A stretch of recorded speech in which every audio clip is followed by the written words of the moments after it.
باللہ من الشیطان الرجیم بسم اللہ الرحمن الرحیم السلام علیکم ورحمۃ اللہ وبرکاتہ۔ شہنشین بتشریف فرما معزز علماء اکرام، مشائخین اعظام، مجلس اتحاد المسلمین کے معزز اراکین اسمبلی، میرے بھائی حافظ مظفر خان صاحب، مجلسی رفقا، بزرگان ملت، نوجوان ساتھیوں اور پس پردہ بیٹھ کر سننے والی میرے زدہ اور ماں اور بہنوں، عزیزان ملت، ماہ ربیع الاول کی بہت بڑی فضیلت ہے، اور اس ماہ مبارک کے سلسلے میں علماء کرام نے تشریف فرمایا کہ اللہ سبحانہ و تعالیٰ نے رمضان کے مہینے میں قرآن کریم کو نازل کیا، تو ربیع الاول کے ماہ مبارک میں قرآن والے تشریف لائے۔ رمضان میں اللہ نے قرآن کریم کو نازل کیا تو ماہ ربیع الاول میں صاحب قرآن تشریف لائے، اور اگر رسول اللہ صلی اللہ علیہ وسلم نہ ہوتے تو نہ ہم کو قرآن ملتا، نہ رمضان ملتا، نہ زکوٰۃ ملتا۔ یہ اگر ملا ہے تو صدقہ ہے نبی کریم صلی اللہ علیہ وسلم کا۔ حدیث قدسی ہے، اللہ فرماتا ہے کہ اے میرے محبوب، اگر آپ نہ ہوتے تو کائنات کا ذرہ بھی معرض وجود میں نہیں آتا۔ میرے عزیز دوستوں اور بزرگوں، ابھی آپ نے حافظ مظفر صاحب سے ایک بصیرت افروز کتاب کو سنا۔ میں صرف چند باتیں یہاں پر رکھ کر اپنی جگہ لے لوں گا۔ آپ کے سامنے جو چیز میں رکھنا چاہتا ہوں وہ یہ ہے کہ مشکات شریف کی حدیث ہے کہ اللہ کے رسول صلی اللہ علیہ وسلم نے فرمایا کہ میں تمام انبیاء کا سردار ہوں اور مجھے اس پر فخر نہیں ہے۔ علماء اکرام نے لکھا اور اپنی کتابات کے ذریعے ہم کو یہ بتایا کہ اللہ سبحانہ و تعالیٰ نے نبی اور رسولوں کو مختلف گاؤں یا شہر یا کسی ایک علاقے کی طرف روانہ کیا، اور جب محمد مصطفیٰ صلی اللہ علیہ وسلم کی بات آئی تو اللہ سبحانہ و تعالیٰ فرماتا ہے کہ میں رب العالمین ہوں اور آپ رحمت للعالمین ہیں۔ جہاں تک کائنات ہے وہاں تک میری ربوبیت ہے اور وہاں تک آپ کی مصطفائی ہے۔ میرے عزیز دوستوں اور بزرگوں،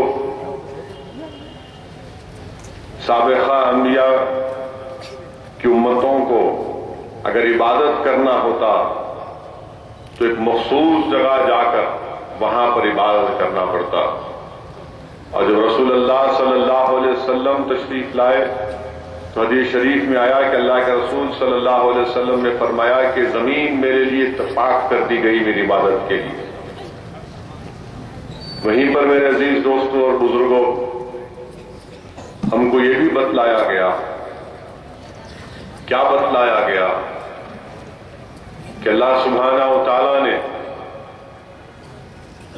سورہ یاسین میں آیا کہ دو رسولوں کو ایک گاؤں کے طرف، بلکہ 3 رسولوں کو ایک گاؤں کی طرف بھیجا گیا۔ پھر ہم کو یہ بھی بتلایا گیا کہ اللہ سبحانہ و تعالیٰ نے تبلیغ کے لیے حضرت عیسیٰ علیہ السلام کو اور دیگر رسولوں کو بھیجا۔ اللہ سبحانہ و تعالیٰ نے فرعون اور نمرود سے مقابلہ کرنے کے لیے حضرت ابراہیم اور حضرت موسیٰ کو بھیجا۔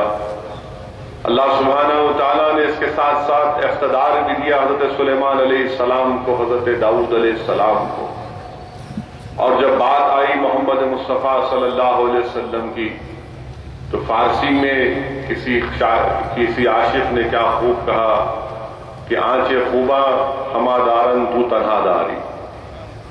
میرے عزیز دوستوں اور بزرگوں، اللہ سبحانہ و تعالیٰ نے حضرت موسیٰ علیہ السلام سے کہا کہ میں آپ کو زمین میں بھیجوں گا اور امام بناؤں گا۔ اللہ سبحانہ و تعالیٰ نے حضرت آدم اور داؤد سے کہا کہ میں آپ کو زمین میں خلیفہ بناؤں گا۔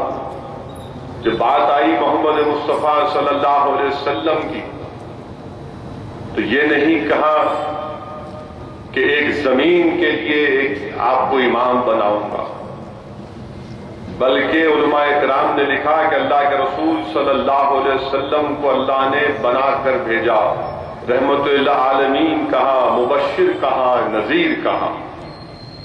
وہیں پر میرے عزیز دوستوں اور بزرگوں، ابھی آپ نے حدیث شریف سنا حافظ مظفر صاحب کے خطاب میں، مشکات کی حدیث انہوں نے بیان کی کہ کس طرح اللہ کے رسول صلی اللہ علیہ وسلم نے فرمایا کہ حشر کے دن میرے پرچم تلے تمام انبیاء اور نبی اور رسول اس کے نیچے ہوں گے۔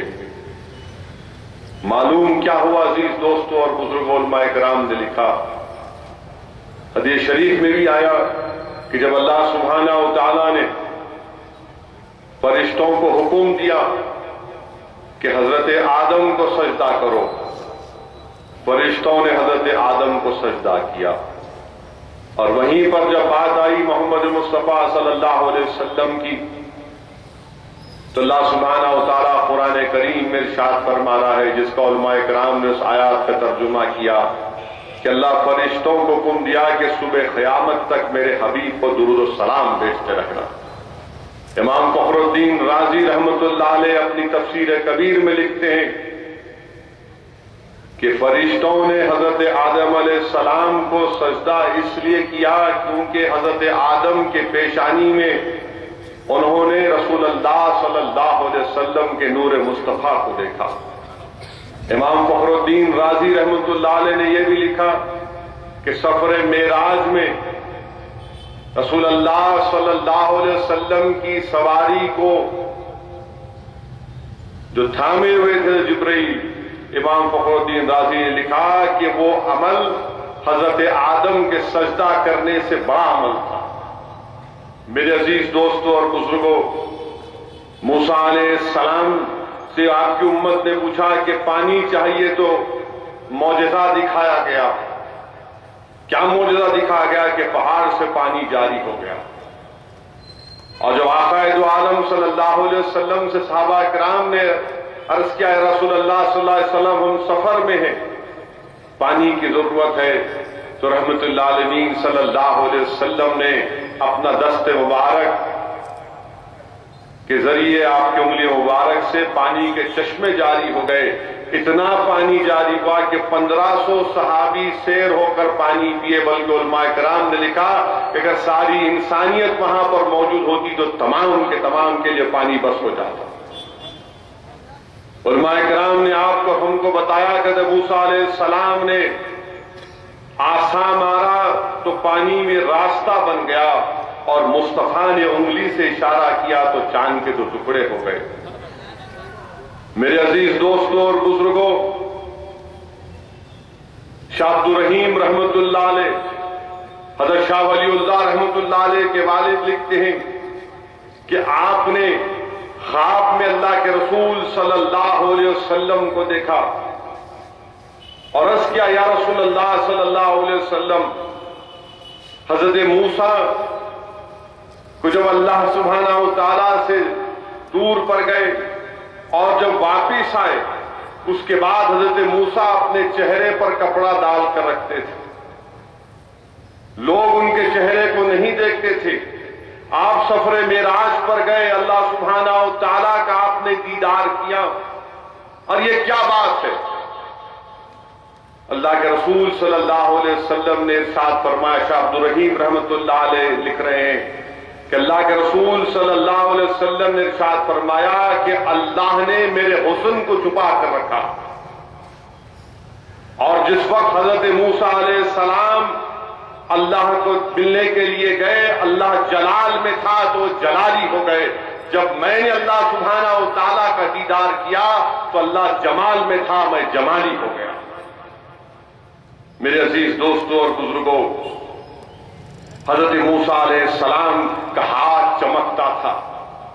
اللہ کے رسول صلی اللہ علیہ وسلم کے صحابہ کرام نماز عشاء کے بعد اپنے گھر کو روانہ ہو رہے، اندھیرا ہے، اللہ کے رسول صلی اللہ علیہ وسلم ان کے ہاتھ میں چھڑی دیتے ہیں اور فرماتے ہیں کہ اس کو لے کر جاؤ، یہ تم کو روشنی دکھائے گی اپنے گھر پر۔ میرے عزیز دوستوں اور بزرگوں، حضرت موسیٰ علیہ السلام علم کی زیادتی کی دعا کی تو اللہ سبحانہ و تعالیٰ نے حضرت موسیٰ کو خضر علیہ السلام کے حوالے کیا، اور محمد مصطفیٰ صلی اللہ علیہ وسلم سے قرآن کریم میں اپنے حبیب سے کہا کہ میرے حبیب آپ فرمائیے قل ربی زدنی علما، کہ آپ علم کی زیادتی مجھ سے طلب کیجیے۔ میرے عزیز دوستوں اور بزرگوں، حضرت سلیمان علیہ السلام کو اللہ سبحانہ و تعالیٰ نے فرشتوں، جنوں اور پرندوں کا لشکر عطا کیا، اور مصطفیٰ جان رحمت جب جنگ بدر میں گئے تو 1000 فرشتے عطا کیے۔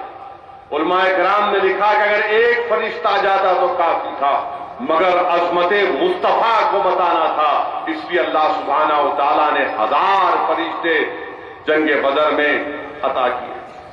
علماء کرام نے لکھا، حدیث شریف میں بیان کیا کہ اللہ سبحانہ و تعالیٰ نے حضرت سلیمان علیہ السلام کو، بلکہ قرآن کریم میں آیا کہ آپ پرندوں کی زبان جانتے تھے، تو اللہ سبحانہ و تعالیٰ نے محمد مصطفیٰ صلی اللہ علیہ وسلم کو گونگوں کی زبان آقا سمجھتے تھے، پرندوں کی زبان آقا سمجھتے تھے، بے زبان جانوروں کی زبان آقا دو عالم صلی اللہ علیہ وسلم سمجھتے تھے۔ بلکہ صحیح مسلم کی حدیث ہے کہ رحمت اللہ عالمین صلی اللہ علیہ وسلم ارشاد فرما رہے کہ میں اس پیڑ اور پتھر کو جانتا ہوں جو میری بعثت سے پہلے جب میں ان کے سامنے سے گزرتا تھا تو پکار کر کہتے تھے الصلاۃ والسلام علیک یا رسول اللہ صلی اللہ علیہ وسلم۔ میرے عزیز دوستوں اور بزرگوں، حضرت سلیمان علیہ السلام کو تمام بولیاں سکھائی گئیں، اور ابو جہل کے ہاتھ میں کنکریاں پکار کر کہہ رہی تھی کہ آپ اللہ کے رسول ہیں۔ بنا ہوا گوشت سامنے ہے، اس سے آواز آ رہی ہے کہ اس میں زہر ہے۔ میرے عزیز دوستو، اللہ سبحانہ و تعالیٰ نے اپنے حبیب محمد مصطفیٰ صلی اللہ علیہ وسلم کی عظمت کو بیان کیا۔ حضرت یوسف علیہ السلام کے چہرے کو اگر کوئی لوگ دیکھ لیتے تو ان کی بھوک مٹ جاتی۔ جب معاملہ حبیب اللہ کا آیا، رحمت اللہ عالمین کا آیا، تو مشکات حدیث ہے کہ اللہ کے رسول صلی اللہ علیہ وسلم نے ارشاد فرمایا جس نے مجھے دیکھا اور میرے دیکھنے والوں کو دیکھے گا ان کو آگ نہیں چھوئے گی۔ میرے عزیز دوستوں اور بزرگوں، علماء کرام نے کیا خوب لکھا کہ حضرت یوسف علیہ السلام کے حسن کو دیکھ کر ایک طرف حسن یوسف ہے، دوسرے طرف حسن مصطفیٰ ہے، ایک طرف انگلیاں کٹ رہی ہیں تو دوسری طرف عرب کے نوجوان اپنی گردن کٹا رہے ہیں۔ حسن یوسف کو دیکھ کر ایک مرتبہ انگلیاں کٹ گئیں، اور مصطفیٰ جان رحمت کے لیے صبح قیامت تک نوجوان ساری دنیا میں عظمت مصطفیٰ اور ناموس رسالت کے لیے اپنی گردنوں کے نذرانے پیش کر رہے ہیں۔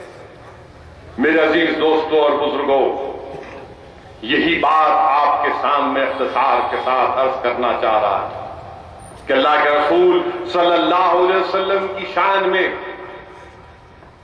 کسی ظالم نے گستاخی کی اتر پردیش میں، امت کی ماؤں کے بارے میں ظالم نے کچھ کہا۔ میرے عزیز دوستوں اور بزرگوں، حضرت عیسیٰ علیہ السلام کو اپنی زبان مبارک سے اپنی ماں کی پاکی کو بیان کرنا پڑا جو تہمت لگائی گئی، اور جب معاملہ ہماری امت کی ماؤں کا آیا، مصطفیٰ جان رحمت رحمت اللہ عالمین کی بیوی کا آیا، تو اللہ سبحانہ و تعالیٰ نے خود قرآن کریم میں امت کی ماں کی شان میں قرآن کے 18 آیتوں کو نازل کیا۔ میرے عزیز دوستوں اور بزرگوں، حضرت نوح علیہ السلام 950 سال تبلیغ کیے، 45 لوگ خواتین اور مرد، 45 خواتین 45 مرد مسلمان ہوئے. اور رسول اللہ صلی اللہ علیہ وسلم جب کسی غزوے سے واپس آ رہے تھے تو پہاڑ کے دامن میں دشمن تھے. اللہ کے رسول صلی اللہ علیہ وسلم نے ان پر ایک نظر کی تو تمام کے تمام ڈھیر ہو گئے اور کہا کہ لا الہ الا اللہ محمد رسول اللہ. کشتی نور طوفان میں چل رہی ہے اور رسول اللہ صلی اللہ علیہ وسلم سے ابو جہل کا بیٹا کہتا ہے کہ اے محمد مصطفیٰ صلی اللہ علیہ وسلم، یہ جو پانی میں پتھر ہے اس کو حکم کریے کہ آپ کے پاس آئے. رسول اللہ صلی اللہ علیہ وسلم حکم فرماتے ہیں، وہ پتھر آتا ہے پانی کے اوپر سے، نہیں مانتا، کہتا ہے اس حکم دیجیے واپس اپنی جگہ پر جائے. اللہ کے رسول صلی اللہ علیہ وسلم اس کو حکم دیتے ہیں، وہ دوبارہ واپس اپنی جگہ پر چلا جاتا ہے. اسی لیے عزیزان ملت اسلامیہ، علماء کرام نے لکھا کہ اللہ سبحانہ و تعالیٰ نے رسولوں کو معجزے دیے، کسی کو ایک کسی کو دو، سب سے زیادہ موسیٰ علیہ السلام کو 9 دیے. کسی شاعر نے بڑا خوب کہا کہ رسول آئے تو معجزے لے کر آئے اور مصطفیٰ آئے تو خود معجزہ بن کر آئے. میرے عزیز دوستوں اور بزرگوں، رسول اللہ صلی اللہ علیہ وسلم کی عظمت کو تو ہم بیان کرتے آئے، مگر یہاں پر ایک بات کی طرف آپ کی توجہ چاہوں گا. جو نظارے میں نے اپنی آنکھوں سے دیکھے 12 ربیع الاول کے جلوس میں، کہ جلوس تو سب نکال رہے ہیں، مگر جب معاملہ ظہر کی نماز کا آیا تو سب جلوس چل ہی رہا. رسول اللہ صلی اللہ علیہ وسلم سے اگر محبت ہے تو نماز کو نہیں چھوڑ سکتے. اللہ کے رسول صلی اللہ علیہ وسلم نے ارشاد فرمایا کہ نماز میری آنکھوں کی ٹھنڈک ہے. اللہ کے رسول صلی اللہ علیہ وسلم نے ہم کو بتایا کہ مسلمان اور غیر مسلم میں فرق صرف نماز کا ہے. نعرے لگا رہے ہیں کہ غوث کا دامن نہیں چھوڑیں گے، یقیناً نہیں چھوڑنا چاہیے. نعرے لگا رہے ہیں کہ خواجہ کا دامن نہیں چھوڑیں گے، یقیناً نہیں چھوڑنا چاہیے. مگر کیا تم کو معلوم میرے عزیز دوستو، جس خواجہ کا تم ذکر کر رہے ہو، جس غوث کا تم نام لے رہے ہو، کیا انہوں نے کبھی اپنی زندگی میں ایک وقت کی نماز قضا کی؟ ارے فرض نماز تو چھوڑو، نہ خواجہ نے نہ غوث نے کبھی تہجد کی نماز چھوڑی. اور ہم جن کا نام لے رہے ہیں کہ ان کا دامن نہیں چھوڑیں گے، یقیناً مت چھوڑو، مگر نماز تم کیوں چھوڑ رہے ہو؟ نماز کی پابندی کرنا ضروری ہے. اور یہ کون سے نظارے جلوس میں کہ ایک دوسرے پر رنگ پھینکنا، یہ کون سے کہاں سے لائے ہم لوگ ان تمام چیزوں کو؟ رنگ پھینکنا یہ اسلامی تہذیب کا حصہ نہیں ہے. اگر خوشی منانا ہے تو اس طرح سے خوشی مناؤ کہ جس طرح سے غلام مناتا ہے، بلکہ ہم تو غلاموں کے غلام اگر کہلائیں گے تو بہت بڑی کامیابی ہمارے لیے. میرے عزیز دوستوں اور بزرگوں، اور پھر ہمارے شہر میں پچھلے 2 دن میں جو واقعات ہوئے، ان واقعات کو سننے کے بعد سر شرم سے جھک جاتا ہے کہ اسی اسمبلی حلقے میں بلکہ رین بازار میں ایک مسلمان نے اپنے آپ کو بڑا نواب کہہ کر ایک مسلم بچی سے دھوکہ دے کر شادی کی اور اس کے 47 لاکھ روپئے کھا لیے. معلوم ہوا موصوف کوئی نواب آپ نہیں ہے بلکہ 3rd کلاس قسم کے کرمنل ہیں، طلاق شدہ ہیں، ایک بچی کو دھوکہ دیے، اس کی زندگی خراب کر دیے. بتائیے کیا مثالیں ہم پیش کر رہے ہیں دنیا کے سامنے؟ کہ ہم کو ہمارا سر شرم سے نہیں جھک جاتا جب اخبارات اور ٹی وی میں خبر دی جاتی ہے کہ ایک مسلمان نے ایک ہی مسلمان لڑکی کو دھوکہ دے کر اس سے پیسے ہضم کر لیے، اس بچی کے پیسے نقصان کر لیے. نکاح کے بعد معلوم ہوا کہ موصوف طلاق شدہ ہیں، اور وہاں پر جا کر بچی سے اور بچی کے باپ سے کہا کہ نہیں میں فلاں ہوں، 30 مار خاں. کیوں ہو رہا ہے؟ اس لیے ہو رہا ہے کہ ہم شادی کو مشکل کر چکے ہیں. سیرت نبوی کا اگر آپ مطالعہ کریں گے تو صحابہ کرام رسول اللہ صلی اللہ علیہ وسلم کے پاس حاضر ہوتے صبح میں. اللہ کے رسول صلی اللہ علیہ وسلم ارشاد فرماتے کہ کیا بات ہے آج تم خوش نظر آ رہے ہو؟ تو ارشاد فرماتے یا رسول اللہ صلی اللہ علیہ وسلم رات میں ہم نے نکاح کر لیا. تو رسول اللہ صلی اللہ علیہ وسلم ارشاد فرماتے مبارک ہو تم، کیونکہ ہم نے شادی کو مشکل بنا دیا. میں چیلنج کے ساتھ کہہ رہا ہوں، جو لوگ جہیز لے رہے ہیں مجھے پروف کر دو اسلام میں کہاں پر جہیز لینا جائز ہے. حدیث سے بتا دو، پروف کر دو کہاں جہیز لینا جائز ہے. بلکہ یہ حرام ہے، یہ غلط ہے. علماء کرام نے لکھا کہ یہ تو رشوت لینے کے برابر ہے، یہ تو غیر مسلم جو کنیا دان کرتے ہیں اس سے ہی بدتر بھی. اگر ہم یہ ختم کریں گے تو بچیوں کو نقصان نہیں ہوگا. یہ ہماری بچیاں ہمارے پھول ہیں. یاد رکھو، اللہ نے ہر ایک کو کسی نہ کسی طرح، کسی کو بیٹی دی، کسی کے پاس بہن ہے، کسی کی خالہ ہے، کسی کی ماں. اور افسوس کے ساتھ کہنا پڑتا کہ آج جب اخبار میں خبر آئی کہ 50 سالہ مسلمان نے 8 سالہ بچی سے اپنا کالا کیا. بتائیے عزیز دوستو، یہ پھول ہمارے ہیں، بچیاں ہمارے پھول ہیں. قرآن میں حکم ہو رہا ہے کہ زنا کے قریب مت جاؤ، زنا کے قریب مت جاؤ. اور یہاں پر ہم کیا کر رہے ہیں؟ وہ ظالم ایک معصوم 8 سال کی بچی سے ظلم کرتا. بتائیے عزیز دوستو، جب اخبار میں خبر آتی ہے تو کیا ہمارا سر شرم سے نہیں جھک جاتا؟ اگر وہی یہ کام کوئی غیر مسلم کرتا تو حیدرآباد میں اب فساد ہو جاتا. کہاں گئی تمہاری غیرت؟ کہاں گئی تمہاری غیرت؟ میں پوچھنا چاہتا ہوں، کہاں گئے وہ جیالے نوجوان؟ کہاں گیا تمہارا جذبہ؟ کہاں گیا تمہارا؟ اگر تمہاری موٹر سائیکل پر کوئی کٹ مار کر چلا گیا، اگر تمہاری بہن کو کوئی نظر اٹھا کر دیکھ لیا تو تم لڑ بیٹھتے، مگر ایک 8 سالہ بچی سے ایک 50 سالہ مسلمان نے شراکت کر کی. کہاں گئی ہماری غیرت؟ کیا ہمارا دل مردار ہو چکا ہے؟ میرے عزیز دوستو، یاد رکھو، گناہ مسلمان کرے غیر مسلم کرے، غیرت کا اظہار کرنا ضروری. 1-2 مرتبہ اگر وہاں پر ہم اپنے جذبات کا اظہار کر دیں گے تو کبھی اس طرح کے واقعات کہیں پر نہیں ہوں گے، کہیں پر نہیں ہوں گے اس طرح کے واقعات. مگر لوگ کیا بولتے؟ چلو میری بیٹی سے نہیں ہوا، میری بہن سے نہیں ہوا، اس سے ہوا. ارے یہ تمام کہاں گیا؟ میری تمہاری یہ سب تو اپنے، یہ سب تو ہمارے پھول ہیں، ہر بچی ہماری پھول ہے. میرے عزیز دوستوں اور بزرگوں، اتنے جلسے میلاد النبی، جلسے رحمت اللہ علیہ صلی اللہ علیہ وسلم ماہ ربیع الاول منعقد ہوتے ہیں. علماء کرام رات میں 1-2 بجے تک کھڑے ہو کر تقریر کرتے ہیں. اس کا ہرگز یہ مطلب نہیں ہے کہ آپ ایک کان سے سن کر دوسرے کان سے نکال دیں. اگر اس مجمع سے اٹھ کر صرف 2 نوجوان اگر یہ طے کر کے اٹھیں گے کہ ہاں آج کے بعد میں نے جو علماء کرام کے خطاب سے جو بات سنی وہ حق ہے اور میں اپنی زندگی میں تبدیلی لاؤں گا، تو یقیناً یہ جلسہ کامیاب ہو. صرف 2 نوجوان اگر اٹھ کر جائیں گے گھر کو کہ ہاں میں صبح سے فجر کی نماز قضا نہیں کروں گا، میں معاشرے کی برائیوں کا خاتمہ کروں گا، میں اپنی غیرت کا اظہار کروں گا. اور آخری بات میرے عزیز دوستوں اور بزرگوں، یہ آئیسس کا فتنہ یہ اب ہمارے پیچھے پڑ گئے. اسد الدین اویسی سے کوئی آئیسس کا آدمی ٹویٹر پہ بولا کہ تم خاموش ہو جاؤ، تمہاری زبان بند کر لو ورنہ تمہارے خاندان کو ایسا پلا. یہ ظالم لوگ، یہ شیاطین ہیں.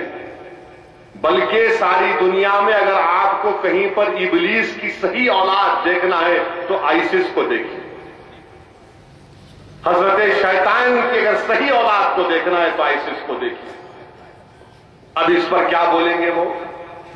آپ بتائیے کہ اخبارات نے کل لکھا، ہندوستان ٹائمز کی رپورٹ ہے کہ سیریا میں ایک علاقہ ہے رقہ میں ایک نوجوان 21 سال کا جا کر آئیسس کے لوگوں سے شکایت کرتا ہے کہ میری ماں مجھ سے کہہ رہی ہے کہ میں تم کو چھوڑ کر اس کو ساتھ لے کر چلے جاؤں. تو آئیسس کے خلیفہ بولتے کہ 20 چورستے پہ تیری ماں کو لائیں گے، تو اپنی بندوق سے اپنی ماں کو گولی مارنا. وہ جا کر اپنی ماں کو گولی مار دیا.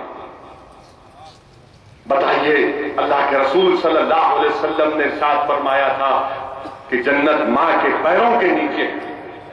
اور یہ ظالم جو ساری دنیا کو دھوکہ دے رہے اسلام کے نام پر، اپنی ماں کو مار دیا گولی کر اشر کے میدان میں.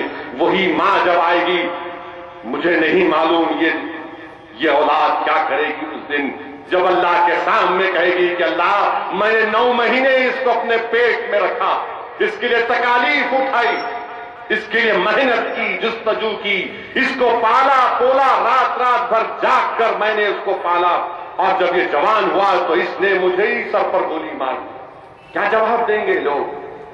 کیا اسلام سمجھا رہے اور تم مجھے دھمکی دے رہے؟ ارے سن لو، یاد رکھو، جس دن میں پیدا ہوا تھا اسی دن میرے کان میں کسی اللہ والے نے میری کان میں اذان دی، اسی دن میں نے اپنا سر مصطفیٰ جان رحمت کے حوالے کر دیا، اسی دن میں نے اپنا سر رسول اللہ صلی اللہ علیہ وسلم کے قدموں میں ڈال دیا، کیونکہ ہم کو کیا بتلایا گیا کہ جب ہم لا الہ الا اللہ محمد رسول اللہ پڑھتے ہیں تو ہم کو ہماری جانوں کو اللہ نے جنت کے واسطے دیا۔ تم کیا دھمکی دو گے؟ کتنوں کو دھمکی دو گے؟ انشاءاللہ تعالی تم حق پر نہیں ہو، تم باطل ہو، اور انشاءاللہ تعالی باطل مٹنے کے لیے آئے، باطل مٹے گا، حق ہے، اور حق صبح قیامت حق ایک سورج کی طرح چمکتا رہے گا۔ میرے عزیز دوستوں اور بزرگوں، آئیے اپنے صفوں میں اتحاد کو مضبوط کیجیے۔ ایک چند ہفتوں میں جو بھی سامنے چیزیں آئیں گی، آج ضروری ہے کہ آپ متحد رہ کر اپنے اتحاد کی اہمیت اور قوت کو سمجھتے ہوئے اپنی جماعت کو، اپنے آپ کو کامیاب کریے۔ میں زیادہ نہیں بول سکتا اس لیے کہ ضابط اخلاق نافذ ہے، جلد سے رحمت للعالمین ہے، مگر آپ کو اشاروں کی زبان میں سمجھا رہا ہوں کہ اپنے اتحاد کو مضبوط رکھیے۔ جو فیصلہ جماعت سے کیا جائے گا اس کے پابند رہیے، اور یہ کامیابی میری نہیں بلکہ کامیابی اجتماعی طور پر ہماری اور آپ کے اپنی جماعت کی ہوگی۔ شکریہ، واخر دعوانا الحمدللہ رب العالمین۔